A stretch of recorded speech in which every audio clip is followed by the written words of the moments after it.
साथियों नमस्कार, जय श्री कृष्णा।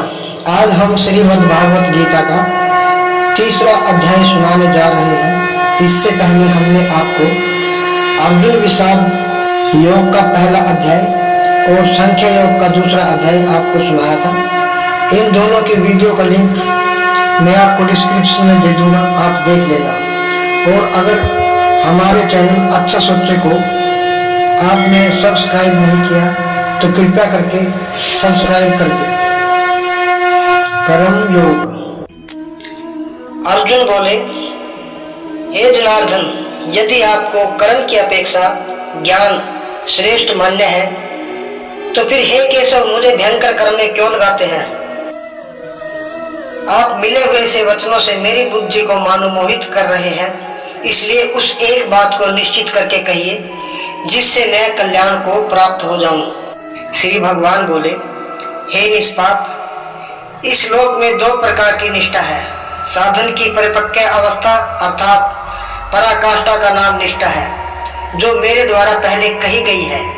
उनमें से सांख्य योगियों को निष्ठा तो ज्ञान योग से, जो माया से उत्पन्न हुए संपूर्ण गुण ही गुणों में बरतते हैं, ऐसे समझकर तथा मन, इंद्रियां और शरीर द्वारा होने वाली संपूर्ण क्रियाओं में कर्तापन के अभिमान से रहित होकर सर्वव्यापी सच्चिदानंद घन परमात्मा में एक ही भाव से स्थित रहने का नाम ज्ञान योग है।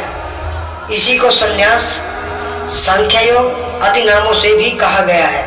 और योगियों की निष्ठा कर्म योग से फल और आसक्ति को त्याग कर भगवत आज्ञानुसार केवल भगवत अर्थ समत्व बुद्धि से कर्म करने का नाम निष्काम कर्मयोग है। इसी को समत्व योग, बुद्धि योग, कर्मयोग, तदर्थ कर्म, मदर्थ कर्म, मत कर्म आदि नामों से कहा गया होती है। मनुष्य न तो कर्मों का आरंभ किए बिना निष्कर्मता अर्थात जिस अवस्था को प्राप्त हुए पुरुष के कर्म अकर्म हो जाते हैं अर्थात फल उत्पन्न नहीं कर सकते, उस अवस्था का नाम निष्कर्मता है को यानी योग निष्ठा को प्राप्त होता है। और नए कर्मों के केवल त्याग मात्र से सिद्धि यानी संख्या निष्ठा को ही प्राप्त होता है।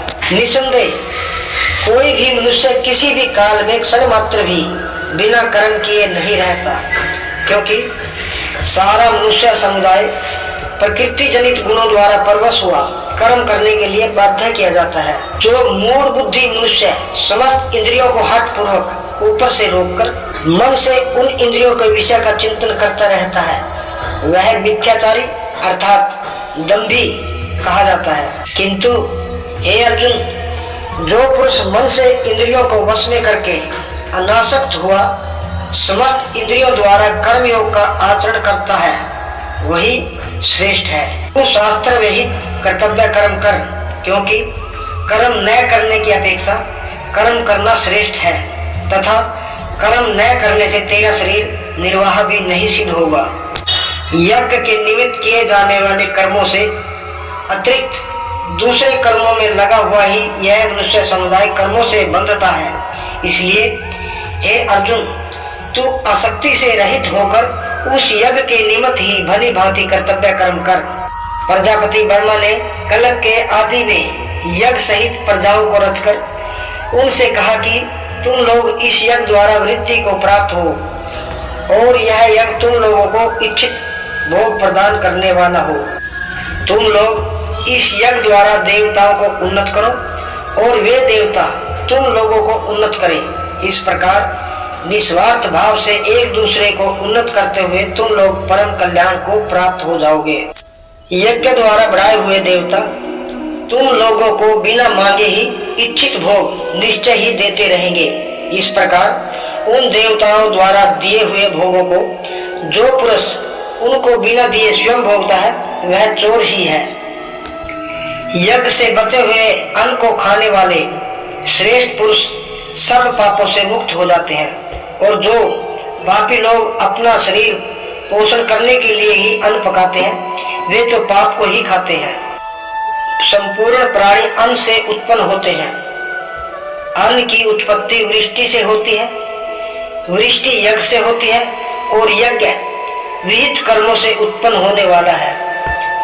कर्म समुदाय को तू वेद से उत्पन्न और वेद को अविनाशी परमात्मा से उत्पन्न हुआ जान। इससे सिद्ध होता है कि सर्वव्यापी परम अक्षर परमात्मा सदा ही यज्ञ में प्रतिष्ठित है।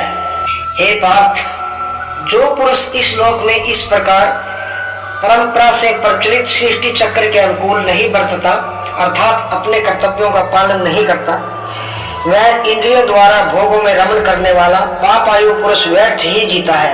परंतु जो मनुष्य आत्मा में ही रमण करने वाला और आत्मा में ही तृप्त तथा आत्मा में ही संतुष्ट हो, उसके लिए कोई कर्तव्य नहीं है। उस महापुरुष का इस विश्व में न तो कर्म करने से कोई प्रयोजन रहता है और न कर्मों के न करने से ही कोई प्रयोजन रहता है, तथा संपूर्ण प्राणियों में भी इसका किंचित मात्र भी स्वार्थ का बंधन नहीं रहता। इसलिए तू निरंतर आसक्ति से रहित होकर सदा कर्तव्य कर्म को भली भांति करता रहे, क्योंकि आसक्ति से रहित होकर कर्म करता हुआ मनुष्य परमात्मा को प्राप्त हो जाता है। जनकादि ज्ञानी जन भी आसक्ति रहित कर्म द्वारा ही परम सिद्धि को प्राप्त हुए थे।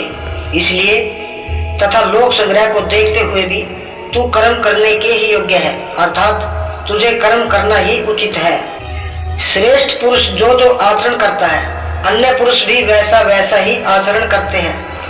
वह जो कुछ प्रमाण कर देता है, समस्त मनुष्य समुदाय उसी के अनुसार बरतने लग जाता है।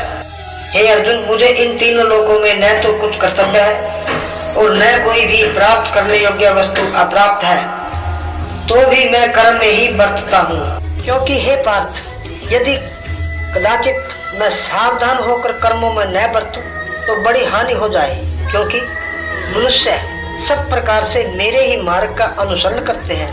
इसलिए यदि मैं कर्म ना करूं तो ये सब मनुष्य नष्ट भ्रष्ट हो जाए और मैं संकर्ता का करने वाला हूँ और इस समस्त प्रजा को नष्ट करने वाला बनूं। हे भारत, कर्म में आसक्त हुए अज्ञानी जन जिस प्रकार कर्म करते हैं, आसक्ति रहित विद्वान भी लोक संग्रह करना चाहता हुआ उसी प्रकार कर्म करे। परमात्मा के स्वरूप में अटल स्थित हुए ज्ञानी पुरुष को चाहिए कि वह शास्त्र रहित कर्मों में आसक्ति वाले अज्ञानियों की बुद्धि में भ्रम अर्थात कर्मों में असक्ता उत्पन्न न करे, किंतु स्वयं शास्त्र रहित समस्त कर्म भली भांति करता हुआ उनसे भी वैसे ही करवाए। वास्तव में संपूर्ण कर्म सब प्रकार से प्रकृति के गुणों द्वारा किए जाते हैं, तो भी जिसका अंतःकरण अहंकार से मोहित हो रहा है, ऐसा अज्ञानी मैं करता हूँ ऐसा मानता है।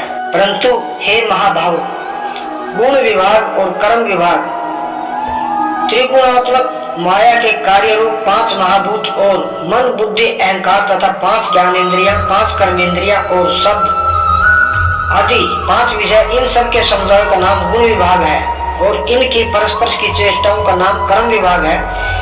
ये कथन उपयुक्त गुण विभाग और कर्म विभाग से आत्मा को पृथक अर्थात निर्लेप जानना ही इनका तत्व जानना है। को जानने वाला योगी संपूर्ण गुण ही गुणों में बरत रहे हैं ऐसा समझकर उनमें आसक्त नहीं होता। प्रकृति के गुणों से अत्यंत मोहित हुए मनुष्य गुणों में और कर्मों में आसक्त रहते हैं। पूर्णतः न समझने वाले मंद बुद्धि अज्ञानियों को पूर्णतः जानने वाला ज्ञानी विचलित न करे। मुझ अंतर्यामी परमात्मा में लगे हुए चित्त द्वारा संपूर्ण कर्मों को मुझ में अर्पण करके आशा रहित, ममता रहित और संताप रहित होकर युद्ध कर कोई मनुष्य दोष दृष्टि से रहित और श्रद्धा युक्त होकर मेरे इस मत का सदा अनुसरण करते हैं, वे भी संपूर्ण कर्मों से छूट जाते हैं। परंतु जो मनुष्य मुझ में दोषारोपण करते हैं, मेरे इस मत के अनुसार नहीं चलते हैं, उन मूर्खों को तू संपूर्ण ज्ञानों में मोहित और नष्ट हुए ही समझ। सभी प्राणी प्रकृति को प्राप्त होते हैं अर्थात अपने स्वभाव के परवश हुए कर्म करते हैं। ज्ञानवान भी अपनी प्रकृति के अनुसार चेष्टा करता है, फिर इसमें किसी का हट क्या करेगा। इंद्रिया के अर्थ में अर्थात प्रत्येक इंद्रिया के विषय में राग और द्वेष छिपे हुए स्थित हैं। मनुष्य को उन दोनों के वश में नहीं होना चाहिए, क्योंकि वे दोनों ही इसके कल्याण मार्ग में विघ्न करने वाले महान शत्रु हैं।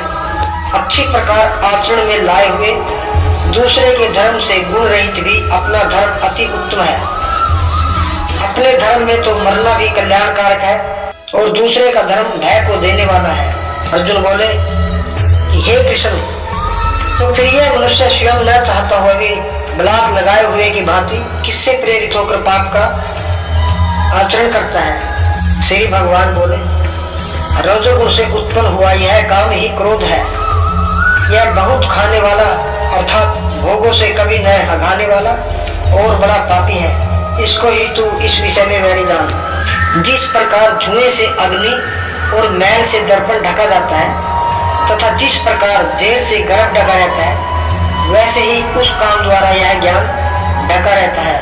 और हे अर्जुन, इस अग्नि के समान कभी नया पूर्ण होने वाले काम रूप ज्ञानियों के नित्य वैरी द्वारा मनुष्य का ज्ञान ढका हुआ है।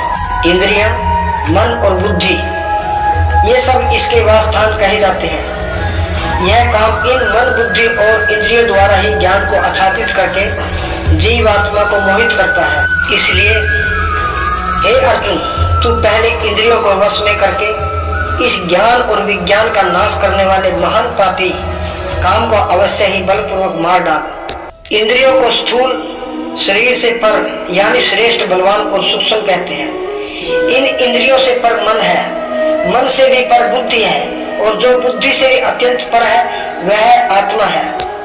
इस प्रकार बुद्धि से पर अर्थात सूक्ष्म, बलवान और अत्यंत श्रेष्ठ आत्मा को जानकर और बुद्धि द्वारा मन को वश में करके हे महाबाहु, तू इस काम रूप दुर्जय शत्रु को मार डाल।